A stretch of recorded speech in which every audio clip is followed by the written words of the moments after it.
السلام علیکم ورحمۃ اللہ وبرکاتہ۔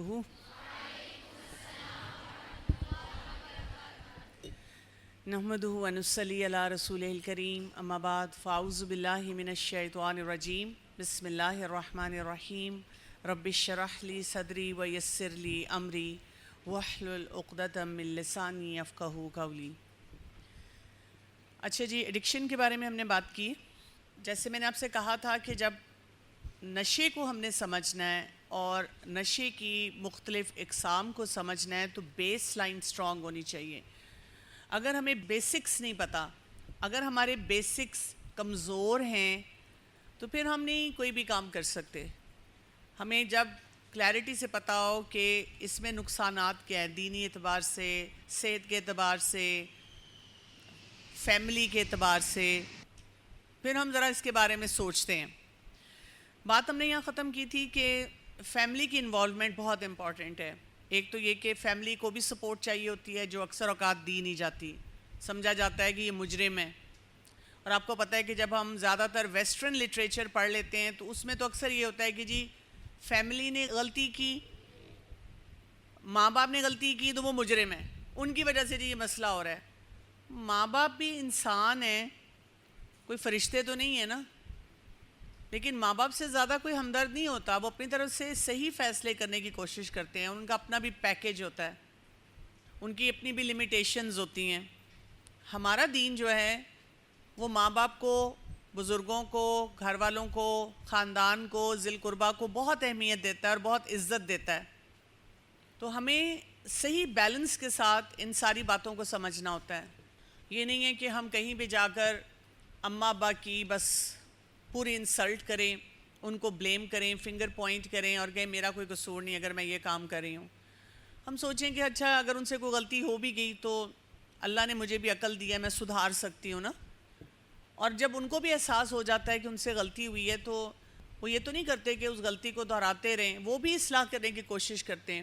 ایک والدہ مجھے ملی اور وہ کہتی میں اتنی پریشان رہتی ہوں، بچپن میں نا اپنے بچوں کو ڈانٹ دیتی تھی اور 2-4 دفعہ 1-2 تھپڑ بھی لگا دیے، کام نہیں کر رہے تھے۔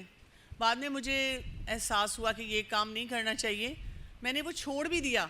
میں نے کئی دفعہ بچوں سے معافی مانگی، پھر وہ ہر تھوڑی دیر کے بعد مجھے اب کہتے ہیں کہ آپ ایسے کرتی تھیں، اور کہتی میں سوچتی ہوں میں کتنی دفعہ اپنے بچوں سے معافی مانگوں۔ اب یہ کتنی زیادتی کی بات ہے کہ اگر ہم اپنے والدین کو اس طرح کٹہرے میں کھڑا کریں یا خاندان کو کھڑا کریں۔ تو ہمیشہ دیکھیں کہ اسلام نے خاندان کو ہماری اسٹرینتھ بنایا ہے اور بتایا ہے، اور آج کل کے جو صحیح اوتھینٹک تھیراپسٹ ہیں ایڈکشن کے، وہ کہتے ہیں خاندان کے بغیر، خاندان کی انوالومنٹ کے بغیر آپ کی ایڈکشن ٹھیک ہی نہیں ہو سکتی، آپ کا نشہ ٹھیک ہی نہیں ہو سکتا۔ اب باتیں تو اتنی ہیں، پورا مہینہ میں آپ کو پڑھاتی رہوں ڈفرینٹ قسم کے جو نشے ہیں تو پھر بھی بات نہیں ختم ہوگی۔ لیکن جو سیریس قسم کی ایڈکشنز ہیں، میں ان پہ جانے کی بجائے آپ کو یہ سکھاؤں گی کہ گیٹ وے ڈرگز یا ایڈکشنز کیا ہوتی ہیں۔ کچھ ایسے نشے جو بہت کامن ہیں، ہم اس پہ بات کریں گے۔ گیٹ وے ڈرگز ہوتی ہیں جو کہ نشے کا راستہ کھولتی ہیں، یعنی عام طور پہ ہمیں یہ لگتا ہے کہ ان کو استعمال کرنے کا کوئی خاص نقصان نہیں ہے۔ آپ جب لوگوں سے بات کریں، ایکسپرٹ سے بات کریں، ان کے بارے میں گوگل کر کے پڑھیں، اور آج کل لوگ چیٹ جی پی ٹی پہ پڑھتے ہیں، تو ان کو کوئی بہت بڑی بات نہیں نظر آتی، اس کے فائدے بھی نظر آ رہے ہیں، لوگ کہہ رہے ہیں کہ کرنا چاہتے ہیں آپ استعمال تو کر لیں۔ لیکن جب آپ ایڈکشن ایکسپرٹ سے پوچھیں گے تو وہ کانوں کو ہاتھ لگائیں گے، وہ کہیں گے اس سے بڑا خطرہ نہیں ہے۔ سمجھ رہے ہیں بات کو؟ یعنی ایک انسان گناہ کو تو گناہ سمجھ کے کر لیتا ہے نا، جب گناہ کرتا ہے، جب اس کو پتہ ہو ایک انسان کو کہ یہ گناہ ہے، تو اس کے لیے 2 راستے ہوتے ہیں، یا تو وہ گناہ نہیں کرتا، وہ کہتا ہے بھی یہ گناہ، یہ نہیں میں نے کرنا۔ دوسرا یہ ہوتا ہے کہ وہ کرتا ہے لیکن دل میں وہ کھٹکتا رہتا ہے کہ یہ گناہ ہے، یہ گناہ ہے۔ لیکن اگر آپ کسی کام کو گناہ ہی نہ سمجھیں، یہ بڑا خطرہ ہے۔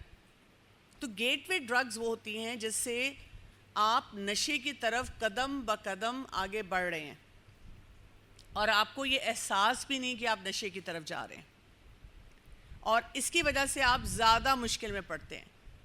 جو پکا نشہ کرنے والے افراد ہیں، اگر آپ ان کی سٹوریز سنیں، یا کوئی آپ کے اپنے گھر میں ہو اور آپ اس کو دیکھیں تو وہ ایسے ہی بتاتے ہیں.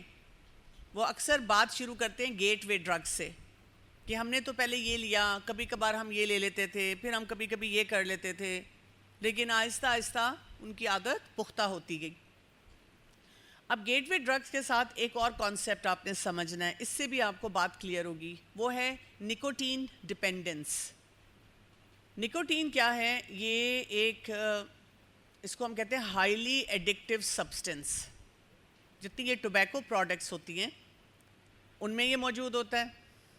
کبھی کبھی اگر ہم کہتے ہیں نان ٹوبیکو پروڈکٹس، اس میں نکوٹین ریپلیسمنٹ تھیراپیز میں استعمال ہونے والا مواد ہے. یعنی جو لوگ کہتے ہیں کہ جی ہم نے سگریٹ سے جان چھڑانی ہے، اس کے لیے جو وہ بہت سی چیزیں استعمال کرتے ہیں ان میں نکوٹین موجود ہوتی ہے، اور وہ جو نکوٹین ہے وہ آپ کو ڈپینڈنس کی طرف لے کر جا رہی ہوتی ہے. آپ تھوڑا سا ڈپینڈنس کو سمجھ لیتے ہیں. ڈپینڈنس کیا ہوتا ہے کہ آپ نے کسی بڑے نشے کو چھوڑنے کے لیے یا کسی بڑے نشے سے بچنے کے لیے کچھ ایسی چیز استعمال کی جس کے بارے میں آپ کو پتہ ہی نہیں کہ یہ گیٹ وے ڈرگ ہے. آپ نے صرف سوچا سگریٹ بہت زیادہ میں نے پینا شروع کر دیا، اچھا چلو اس کی بجائے میں ویپنگ کر لوں. زیادہ تر لوگ ایسے کرتے ہیں، اور کیونکہ اس میں لکھا ہوتا ہے کہ یہ ٹوبیکو نہیں ہے، اس میں ہم کہتے ہیں دیکھو اس میں نا وہ نہیں ہے، نشہ نہیں ہے، لیکن ان میں نکوٹین موجود ہوتی ہے. اور نکوٹین کیا ہے؟ ہائیلی ایڈکٹیو سبسٹنس ہے، اور اگر آپ اس کے عادی ہو جائیں گے تو جب آپ اس کو چھوڑیں گے یا چھوڑنا چاہیں گے تو آپ کی زندگی میں وہی چیلنجز آئیں گے جو کسی بھی نشے کو چھوڑنے کے لیے آتے ہیں. اور آپ کو پتہ ہے کہ نشئی جو ہوتے ہیں، جو لوگ ایڈکٹ ہوتے ہیں، وہ جہاں بیٹھتے ہیں وہ کہتے ہیں کوئی بڑی بات ہی نہیں، میں آج نشہ چھوڑ سکتا ہوں. چھوڑتے نہیں ہیں، سال ہر سال کرتے رہتے ہیں، لیکن جملہ یہ بولتے ہیں. دوسرا، جب بھی کوئی نشئی پکڑا جاتا ہے، جو شخص نشہ کر رہا ہو، تو ایکسپرٹس یہ کہتے ہیں کہ کم از کم وہ 5-6 سال سے نشہ کر رہا ہوتا ہے، پھر وہ پہلی بار پکڑا جاتا ہے. جب ایسے لوگ ایڈکشن ایکسپرٹ کے پاس آتے ہیں اور وہ کہتے ہیں میں نے بس اسی ہفتے کیا تھا، بس 1 مہینہ ہوا ہے، بس یہ 2-3 دفعہ کیا ہے، تو ہمیں پتہ ہوتا ہے 5-6 سال سے کر رہا ہے.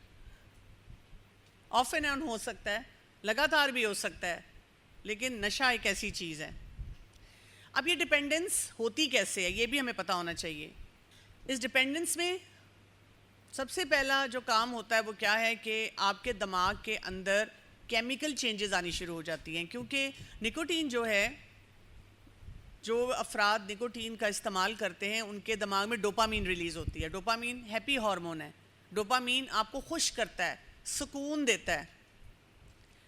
اور ہوتا کیا ہے کہ جیسے میں نے آپ کو پہلے بتایا تھا کہ جب ہم کوئی بھی ہیلدی کام کرتے ہیں تو تھوڑی کوانٹٹی میں اعتدال کے ساتھ ڈوپامین جاتی ہے، پھر ہمیں دوبارہ کچھ کام کرنے کی ضرورت ہے، پھر ہمیں دوبارہ کچھ کام کرنے کی ضرورت ہے، تاکہ ہم لگاتار اچھے سے اچھے کام کرتے رہیں. فاستبقوا الخیرات کریں، نیکیوں میں بڑھیں، تاکہ ہیلدی طریقے سے ہمارے اندر ڈوپامین آئے. اللہ سبحانہ و تعالیٰ نے یہ نظام رکھا ہے. لیکن جو نشہ کرنے والے افراد ہیں وہ جس چیز کا بھی نشہ کرتے ہیں تو ابنڈنس میں، ڈھیروں ڈھیر کوانٹٹی میں وہ نکوٹین ان کے دماغ میں جاتی ہے. تو ان کو ایک کش میں اتنا مزہ آتا ہے کہ اس کے بعد وہ سارا دن اگر بسترے پہ پڑے رہیں، انگلی بھی نہ ہلائیں، تو وہ مزے میں رہتے ہیں. ایسے افراد کئی دفعہ ہیلدی طریقے سے کام کرنے والے لوگوں کا مذاق اڑاتے ہیں. سارا دن تم نے کھپ کھپ کے خوشی منائی، مجھے دیکھو میں نے بسترے پہ لیٹے لیٹے خوشی منا لی، مجھے کچھ کرنا بھی نہیں پڑا. لیکن ہوتا یہ ہے کہ اب ان کا دماغ کا جو سینٹر ہے وہ ایڈجسٹ ہو جاتا ہے ایٹ ہائر لیول. اب اس سے بھی زیادہ ان کو ڈوپامین چاہیے. اب ایک کش سے نہیں گزارا ہو رہا، اب 2 کش چاہیے. اب 2 کش سے گزارا نہیں ہو رہا، اب صبح شام چاہیے، درمیان میں بھی چاہیے، گھنٹے گھنٹے بعد چاہیے، گھنٹے میں اتنی دفعہ چاہیے. اور آپ دیکھیں جو لوگ چھپ چھپ کے یہ کام کرتے ہیں نا، ان کے باتھ روم کے وزٹس بڑھ جاتے ہیں.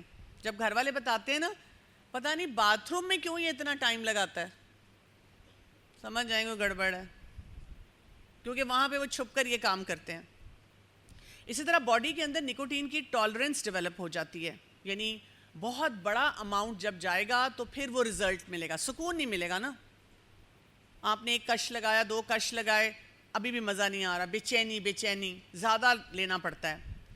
اور اس کے ساتھ ساتھ پرابلم یہ ہوتی ہے کہ نفسیاتی طور پہ آپ زیادہ الجھاؤ کا شکار ہو رہے ہیں، کیونکہ آپ اپنے رشتوں کی وجہ سے، جن کی وجہ سے پریشان ہیں، پڑھائی کی وجہ سے پریشان ہیں، لو سیلف اسٹیم کی وجہ سے پریشان ہیں، اس کو تو آپ ٹھیک نہیں کر رہے. اسٹریس نہیں مینیج کرنا آتا، اس کو تو ٹھیک نہیں کر رہے. آپ جسے کہتے ہیں نا کہ کبوتر بلی کو دیکھ کر آنکھیں بند کر لے، آپ کا وہ رویہ ہے. کبوتر کو اڑنا سیکھنا چاہیے، آنکھیں بند کرنے سے تو مسئلے نہیں حل ہوتے. اصل تو پرابلم یہ ہے کہ ہماری زندگی میں جو چیلنجز ہیں وہ ہمیں نہیں ڈیل کرنا آتا، تو وہ تو وہیں کے وہیں رہتے ہیں. تو یہ ڈپینڈنس جو ڈیولپ ہوتی ہے یہ آپ کو بہت تنگ کرتی ہے. تو اس کو ہم کیسے ٹھیک کرتے ہیں؟ اس کے لیے بھی ادویات موجود ہیں. نکوٹین ریپلیسمنٹ تھیراپی ہے جو کہ پھر لوگوں کو دی جاتی ہے، اور قسم کی میڈیکیشنز ہیں جو دی جاتی ہیں، اور تھیراپی کی جاتی ہے. تھیراپی سے ان کو سکھایا جاتا ہے کہ اپنے آپ کو کیسے بدلیں. کیونکہ اکثر اوقات ہم جب تھیراپی کو دیکھتے ہیں نا، اگر کسی کو کہا جائے آپ کاؤنسلنگ میں جائیں، آپ تھیراپی میں جائیں، آپ کہتے ہیں ہم پاگل تو نہیں ہیں. یا اگر کوئی گھر والا ہی کسی کو کہے کہ سنو تمہیں تھیراپی میں جانا چاہیے، کہتے ہیں میں پاگل ہوں، تم جاؤ. تو تھیراپی پاگلوں کے لیے نہیں ہوتی، تھیراپی عقل مند لوگوں کے لیے ہوتی ہے جو کہتے ہیں مجھے مزید سیکھنا ہے. اس کانسیپٹ کو بھی ہمیں ٹھیک کرنے کی ضرورت ہے. اسی طرح سپورٹ گروپس ہوتے ہیں جہاں پہ ایسے افراد بیٹھتے ہیں، ایک دوسرے سے سیکھتے ہیں، کبھی کبھی اپنے ایکسپیرینسز شیئر کرتے ہیں کہ مجھ سے یہ غلطی ہوئی اور میں نے اپنی ایسے اصلاح کی، میں نے اپنے آپ کو ایسے ٹھیک کیا. تو یہ سارے معاملات ہوتے ہیں. اور اس کے ساتھ ساتھ لائف سٹائل چینجز سکھائی جاتے ہیں، یعنی پورے دن کی جو آپ کی زندگی کے کام ہے کرنے والے، صبح سے شام تک اگر آپ وہ بہترین کر لیں گے تو آپ کے اندر یہ نکوٹین ڈپینڈنس نہیں ہوگی، آپ نشے سے اپنے آپ کو بچا لیں گے. آپ کو پتہ ہے کہ میں کیونکہ لائف سٹائل میڈیسن فزیشین بھی ہوں، میں نے یہ بھی ڈگری کی ہوئی ہے. تو جب میں نے یہ ڈگری کی، اور ظاہر ہے اس سے پہلے میں نے قرآن پڑھا ہوا تھا الحمدللہ، تو میں ہمیشہ سوچا کرتی تھی کہ سنتوں پہ عمل کرنے کی کتنی تاکید ہے. صبح سے شام تک سارا دن کیا کھانا پینا، سونا، جاگنا، کوئی بھی کام کرنا، سفر کرنا، سیڑھیاں چڑھنا، سیڑھیاں اترنا، چھینک مارنا، واش روم جانا، ہسبینڈ وائف کا ریلیشن شپ، کسی مسلمان سے ملاقات، نان مسلم سے ملاقات، یعنی کوئی بھی ایریا دیکھیں ہم ہر وقت الرٹ پہ ہیں کہ ہمیں کچھ کرنا ہے، کچھ کرنا ہے. اب یہاں پہ کیا کرنا ہے، لمبی لسٹ ہے. تو جب میں نے یہ لائف سٹائل میڈیسن پڑھی تو مجھے سمجھ آئی، اس میں بھی وہ کہتے ہیں روٹینز روٹینز روٹینز روٹین. میں کہتی ہوں کوئی انسان صرف سنتوں پہ عمل کرنا شروع کر دے نا صبح سے شام تک، وہ نہیں ان چیزوں میں پڑے گا، نہ اس کو نفسیاتی مسئلے ہوں گے. ہم کہیں نہ کہیں گڑبڑ کر رہے ہوتے ہیں. اگر کوئی کہے نا کہ میں تو سارا کچھ سنت کے مطابق کرتی ہوں، لیکن پھر ہم مائنڈفل نہیں ہیں. سنت کے مطابق کرنے کا مطلب ہے آپ اس مومنٹ میں بھی ہوں. کھانا کھا رہے ہیں تو کھانے کو انجوائے کر رہے ہوں، لیکن اگر آپ کھانا کھا رہے ہیں سوچ رہے ہیں ہائے میری زندگی کے مسئلے، تو پھر تو نہیں مزہ آئے گا، پھر تو وہ چیز نہیں ٹھیک ہو سکتی. ٹھیک سمجھ آ گئی دو بات، گیٹ وے ڈرگس اور یہ نکوٹین ڈپینڈنس. اب ہم آتے ہیں ویپنگ پہ، جس کو بہت بے ضرر اور مزے کی چیز سمجھا جاتا ہے، اور یہ اتنا فریلی اویلیبل ہے. اور اس کی بات یہ ہے کہ جی اس کی کوئی اسمیل بھی نہیں ہے. یعنی جو لوگ پہلے سگریٹ پیتے تھے تو کمرے میں امی نے آ کے سونگھ لیا تو آ گئی شامت، لیکن اب تو اس کی اسمیل ہی نہیں ہے، کسی کو پتہ ہی نہیں چلنا. اب تو یہ ڈیفرنٹ جو ڈیلیوری سروسز ہیں ان سے بھی آپ چپ کر کے چھوٹا سا منگوا سکتے ہیں، اپنے بیگ میں ڈال سکتے ہیں، کسی کو یہ بھی نہیں سمجھ آنی. فلیورز بھی ہیں بڑے مزے مزے کے. جب ہم چھوٹے ہوتے تھے نا تو وہ کیونکہ ٹی وی پہ اکثر وہ فلموں میں ڈراموں میں نظر آتا تھا کہ جو ہیرو ہے وہ سگریٹ پی رہا ہے، تو ہم کلرڈ پینسل پکڑ کے ایسے سگریٹ بناتے تھے جب اپنی کوئی آپس میں بہن بھائی کزنز کھیلتے تھے چھوٹی کلاسز میں. ہمارے پاس کوئی ویپ شیپ نہیں تھا، لیکن آج کل کے لوگوں کے پاس ایسے معاملات میں ویپ آ گئے کہ ان سے انہوں نے کیا کرنا ہے. تو سب سے بڑی بات یہ ہے کہ یہ ایف ڈی اے اپرووڈ نہیں ہے. ایف ڈی اے اپرووڈ کیا ہے؟ ایک اتھارٹی ہے جس کے پاس جب بھی کوئی پروڈکٹ بنتی ہے وہ جاتی ہے، وہ اس پہ پوری جو بھی اس کے انگریڈینٹس ہیں اس پہ ریسرچ کرتے ہیں, اس کو چیک آؤٹ کرتے ہیں اور وہ دیکھتے ہیں کہ کیا یہ ہیومن کنزمپشن کے لیے ٹھیک ہے, کیا انسان اس کو استعمال کر سکتے ہیں. تو ایف ڈی اے نے اس کو ابھی تک اپروو نہیں کیا. اور یہ بھی میں آپ کو بتا دوں کہ جو بڑی بڑی فارماسیوٹیکل کمپنیز ہوتی ہیں یا ادارے ہوتے ہیں, ان کا بڑا پریشر ہوتا ہے, بہت پریشر ہوتا ہے کہ اپروول مل جائے, اور وہ ہر طرح سے چکر چلاتے ہیں.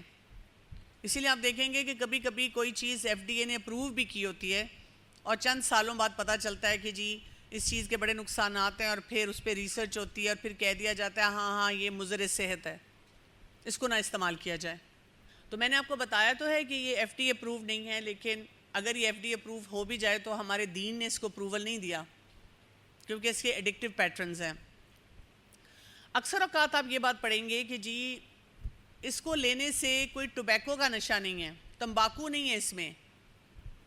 لوگ اکثر یہی بات کہتے ہیں اس میں تو کوئی ٹوبیکو نہیں ہے, تو کیا حرج ہے اگر ہم نے لے لیا, ہمیں اچھا لگتا ہے, ہمیں مزہ آتا ہے, واٹس دا ہارم. آپ کو پتہ ہے کہ اس کا جو پورا سسٹم ہے نا پینے والا, یہ بہت ریفائنڈ سسٹم ہے. اس کا جو گیجٹ ہے, وہ جو مشین ہے, اور اس کے اندر جو بھی کیمیکلز ڈالے جاتے ہیں, اس کا جو مرضی آپ فلیور لے لیں, اس کے اندر ہیوی میٹلز ہیں, ہیوی میٹلز. اور انسٹرومنٹ ہے جس کے ذریعے آپ یہ ویپ کرتے ہیں, اس کا طریقہ ایسا ہے, اتنا ریفائنڈ سسٹم ہے کہ وہ آپ کے پھیپھڑوں کے اندر تک اس پورے کنٹینٹ کو پہنچاتا ہے. بہت انویسو ہے, اور وہاں پہ وہ ہیوی میٹلز جاتے ہیں, اور اس کی وجہ سے جو پھیپھڑے ہیں وہ ڈیمیج ہونا شروع ہو جاتے ہیں. یاد رکھیے نشے کو ہم نے کہا تھا کرونک ریلیپسنگ ڈس آرڈر. کرونک کا مطلب یہ نہیں ہے کہ آج میں نے 2 پف لیے اور میں کہوں ہاں میرے تو پھیپھڑے ٹھیک ہیں, مجھے تو کچھ نہیں ہوا. یہ کرونک ہے. کرونک کا مطلب ہے سلو سلو سلو. جس دن پھر حالت غیر ہوگی پھر پتہ چلے گا. کووڈ میں زیادہ تر وہ لوگ متاثر ہوئے جو اس قسم کی چیزیں لیتے تھے, استعمال کرتے تھے, یا جن کو آلریڈی کوئی بیماری تھی. جو لوگ ہیلدی تھے, بہت کم ایسے افراد ہیں جو کہ اس دنیا سے وہ گئے. زیادہ تر ہم کہتے ہیں کو موربیڈیٹی والے گئے. کو موربیڈیٹی والے وہ ہیں اسموکرز ہیں, ایڈکٹس ہیں, ڈائبیٹکس ہیں, ہارٹ پیشنٹس ہیں, جن کو آلریڈی کچھ نہ کچھ مسئلہ تھا. تو یہ کینسر بھی کرتا ہے اور لنگز کو ڈیمیج بھی کرتا ہے. زیادہ تر لوگ اس کو استعمال کرتے ہیں جو میں نے آپ کو جیسے بتایا کہ اگر ہم اسموکنگ نہیں کرنا چاہتے, یا ہم چاہتے ہیں کہ ہم اسموکنگ چھوڑ دیں. لیکن دیکھا یہ گیا ہے کہ اکثر لوگ دونوں چیزیں استعمال کرتے رہتے ہیں, ویپ بھی کرتے رہتے ہیں, اسموکنگ بھی کرتے رہتے ہیں. ویپ زیادہ کرتے ہیں, اسموکنگ کم کرتے ہیں. تو اگر آپ کے پاس یہ انسٹرومنٹ موجود ہے تو پلیز آج آپ اس کو ڈسکارڈ کر دیں اور فیصلہ کر لیں کہ میں نے ہیلدی طریقے سے اپنے جسم میں ڈوپامین لے کر آنی ہے, ان ہیلدی طریقے سے نہیں. ویپ تو مجھے لگتا ہے آج کل 9 10 سال کے بچے بھی کر رہے ہیں. اس حد تک یہ کامن ہے اور ہر جگہ اویلیبل ہے. ٹھیک ہے جی. تو اس کے جو انگریڈینٹس ہیں وہ کافی ہارمفل ہیں. پھر ایک اور چیز ہے نکوٹین پاؤچز. جیسے یہ زائن کے نام سے آپ کو بڑا نظر آتا ہے, آپ کو یوٹیوب پہ اس کے ایڈز نظر آئیں گے, اور آپ دیکھیں لکھا کیا ہوا ہے نیچے, یعنی جو چیز ہائی لائٹڈ ہے وہ کیا ہے, زائن, اور ساتھ کول منٹ. جیسے ببل گم نہیں ہوتی, فیلنگ آتی ہے کہ اچھا یہ ببل گم ہے. لوگوں کو نسوار لیتے ہوئے دیکھیں, یہ سمجھے ماڈرن نسوار آ گئی ہے. اسی طرح سے ہے کہ اس کے پیکٹس بنے ہوئے اور اس کو آپ نے اندر یہاں پہ نسوار کی طرح اپنا گم پہ لگانا ہے. اور کالجز اور یونیورسٹیز میں یہ کلاس روم میں ڈھیروں ڈھیر نیچے پڑے ہوتے ہیں. لوگوں نے کلاس روم میں ہی ان کو, جیسے لوگ ببل لیتے ہیں اسی طرح رکھا اپنے اس میں گم کے ساتھ, اور اس کا نشہ لیا اور وہیں پھینک دیا. پھر اس میں ڈفرینٹ فلیورز آتے ہیں, وہ کہتے ہیں یہ ٹوبیکو فری ہے. اب اس کی کوئی اسموک بھی نہیں ہے, یہ اور خطرناک گیٹ وے ہوگی. یعنی جن لوگوں کو لگتا ہے کہ اب ہم دھواں نہیں اڑا سکتے تو وہ یہ استعمال کر لیتے ہیں. اس میں بھی زبردست قسم کی نکوٹین ڈیپینڈنس ہے اور اس سے آپ کی اورل ہیلتھ بہت متاثر ہوتی ہے کیونکہ زبان، منہ، گمز، دانت، اور اس میں کوئی ریگولیشن نہیں رہتی. آپ جب مرضی لے رہے ہیں، اب دل چاہ رہا ہے، اب کمی محسوس ہو رہی ہے، اب مسئلہ ہو رہا ہے. اس کو بھی ایف ڈی اے نے اپروو نہیں کیا اور یہ بھی گیٹ وے ڈرگ کہی جاتی ہے. ان دو چیزوں سے تو آپ نے اپنے آپ کو اور اس قسم کی جتنی بھی چیزیں اپنے آپ کو بچانا ہے. یہ بہت ہی خطرناک قسم کی چیزیں ہیں، ان سے بچنا بہت زیادہ ضروری ہے. اچھا، اب جو اگلی چیز آتی ہے وہ ہے سگریٹ. یہ بھی بہت کامن ہے.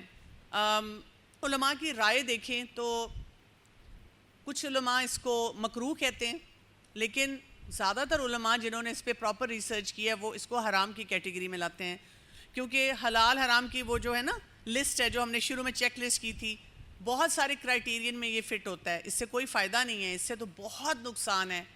آپ ذرا جائیں کسی کینسر اسپیشلسٹ کے پاس، وہ آپ کو بتائیں گے کہ جو اسموکرز ہوتے ہیں ان کو کس کس طرح کا کینسر ہو جاتا ہے اور کیسی کیسی بیماریاں ہیں. زیادہ تر جو بچے شروع کرتے ہیں وہ 12 سے 14 سال کی عمر میں اس کو لینا شروع کرتے ہیں اور وقت گزرنے کے ساتھ ساتھ یہ عمر اور نیچے جاتی جا رہی ہے. اور اس میں جو مسئلہ ہے وہ والدین کا بہت بڑا ہوتا ہے. والدین کو سمجھ نہیں آتی کہ بچوں سے ڈیل کیسے کرنا ہے، بچوں سے بات کیسے کرنی ہے. والدین کئی دفعہ ہوتے ہیں کہ یا تو بالکل پھٹ پڑتے ہیں اور یا وہ کیا کرتے ہیں والدین کے بات ہی نہیں کرتے، پریشان پھرتے رہتے ہیں، روتے رہتے ہیں، دکھی رہتے ہیں اور باتوں پہ ڈانٹتے رہتے ہیں. لیکن اصل ان کے دل میں یہ ہوتا ہے کہ میں نے نا اس کو سگریٹ پیتے دیکھا ہے، یا میں اس کے کمرے میں گئی تھی تو مجھے سگریٹ نظر آیا تھا، یا یہ بچہ میرے پاس بیٹھا تھا تو سگریٹ کی اس سے اسمیل آ رہی تھی. اب اصل سوال یہ ہوتا ہے کہ بچوں سے بات کی جائے یا نہ کی جائے، کیونکہ والدین کو یہ پتہ ہوتا ہے کہ جیسے ہی ہم نے بچوں سے بات کی بہت بڑا پھڈا ہونا ہے، جھگڑا ہونا ہے، مسئلہ ہونا ہے. اس مسئلے کو کون ہینڈل کرے گا؟ اکثر اوقات ان کو بات نہیں کرنی آتی، جنگی ماحول بن جاتا ہے. بچے تو اتنے اوور کانفیڈنٹ ہوتے ہیں نا، وہ آپ کو تباہ کر دیتے ہیں اس عمر میں. آپ صحیح بھی ہو تو پھر بھی آپ کو ڈر لگتا ہے کہ جو پتہ نہیں یہ میرے بچے جس طرح ریئیکشن دے رہے ہیں، آپ ہمیں ٹرسٹ نہیں کرتے، آپ کو ہم پہ بھروسہ نہیں ہے، آپ لوگوں کی باتیں سنتے ہیں، حالانکہ سگریٹ پی رہے ہیں دھڑا دھڑ. دوسرا یہ کہ والدین کہتے ہیں کہ لینے کے دینے نہ پڑ جائیں. بچے کئی دفعہ پڑھائی کرنا چھوڑ دیں گے، یا یہ کہ کہیں گے گھر چھوڑنے کی دھمکیاں دینا شروع کر دیں گے، اپنے آپ کو مارنے کی دھمکیاں دیں گے، میں نے اپنی زندگی ختم کر لینی ہے. تو وہ کہتے ہیں کہ گھر کا امن برباد ہوگا. کئی دفعہ جوائنٹ فیملی سسٹم ہوتا ہے اور لوگ رہ رہے ہوتے ہیں، تو وہ پھر کیا کرتے ہیں، اس بات کو اس ڈر سے پوسٹ پون کرتے رہتے ہیں. تو یہ چیزیں بالکل ورک نہیں کرتی. اس چیز سے آپ دیکھیں گے کہ مسئلے جو ہیں وہ بڑھ جاتے ہیں. دوسرا یہ یاد رکھیں کہ جو اسموکرز ہوتے ہیں انہوں نے کوشش کی ہوتی ہے لیکن وہ فیلڈ ایفرٹس ہوتی ہیں اور ان کے اندر ایک لرنڈ ہیلپ لیسنس آ جاتی ہے. اسموکرز بہت زیادہ یہ کہتے ہیں میں آج چھوڑ دوں، اس کو ہم کہتے ہیں کولڈ ٹرکی.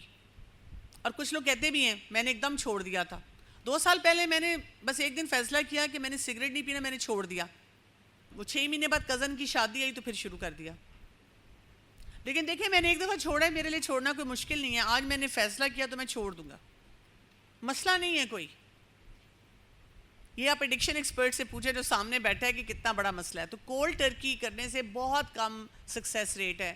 جو لوگ ایک دم خود سے چھوڑتے ہیں چانسز ہوتے ہیں کہ زیادہ تر ودن 2 ایئرز دوبارہ فل فلیج اسموکنگ کر رہے ہوں گے. اس کا ہمیشہ طریقہ یہ ہوتا ہے کہ ان کو پراپر تھیراپی میں ڈالا جائے. وہی بات ہے تھیراپی میں ہم کہتے ہیں لو اسموکر کوئی پاگل ہے، کوئی ڈاکٹر نے دوائی بھی نہیں دینی، صرف باتیں کرنی ہے تو اس کے لیے ہم اتنے پیسے دیں. نہیں، ہم نے نہیں جانا کسی کے پاس. اسموکنگ چھڑوانے کے لیے کیوں ہم جائیں گے؟ تو ہم بہت ساری چیزوں کو پیچھے کرتے رہتے ہیں.